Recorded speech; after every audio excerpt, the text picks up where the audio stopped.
Misal, sholat di rumah dengan di masjid beda keutamaannya. Masjid melahirkan pahala 25 kali dibandingkan tempat biasa.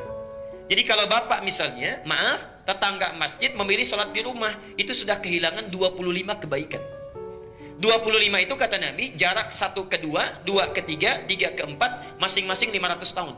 Di 1 ke 2 500 tahun, 2 ke 3 500 tahun, 3 ke 4 500 tahun, sampai ke 25.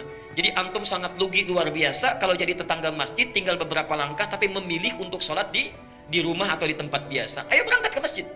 Saking sayangnya kepada kita Allah, sampai langsung masjidnya ditetapkan di samping rumahnya. Masih nggak mau berangkat juga, Masya Allah.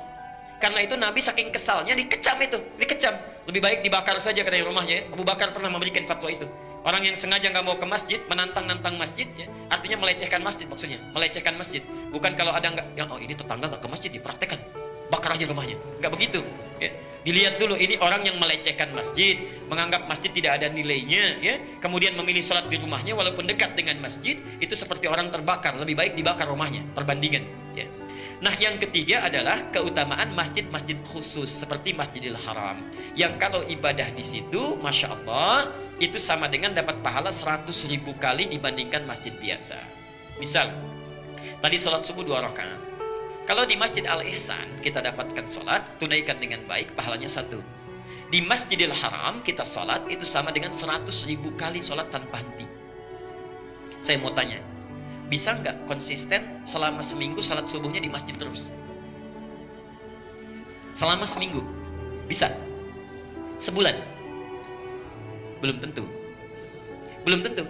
Mungkin sakit, mungkin ada halangan, mungkin ada dinas macam-macam, mungkin di perjalanan, belum tentu.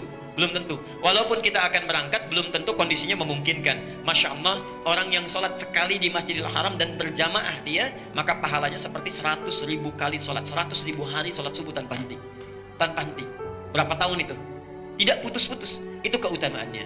Nah karena itu bagi anda yang sudah dekat dengan Masjidil Haram, Masjid Nabawi 1000 kali. Kalau sudah dekat jangan memilih di hotel atau area yang tidak masuk dalam Masjidil Haram. Seringkali menipu itu, ya. Walaupun yang menipu itu kadang-kadang kelihatannya nyaman, nikmat. Baru keluar hotel, aduh Masya Allah ya, kalau saya hotelnya di Zam-Zam, sholatnya mudah lagi. Begitu keluar langsung ada garis merahnya, safnya langsung Masjidil Haram. Padahal itu bukan saf masjid.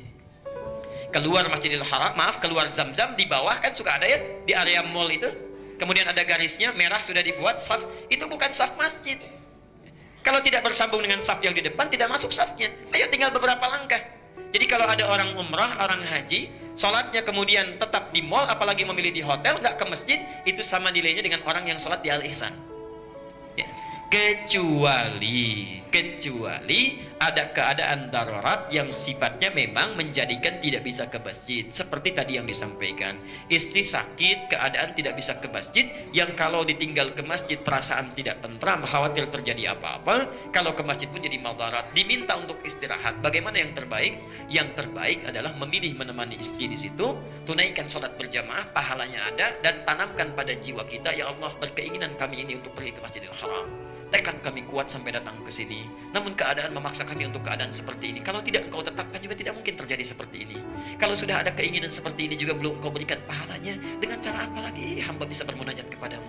Masya Allah, sholatnya dapat pahala, keinginan kuatnya untuk sholat di Masjidil Haram pun dapat pahala. Karena orang yang merencanakan kebaikan, berniat baik, belum sempat dilakukan, itu pun sudah ada satu pahalanya. Jelas sampai di sini?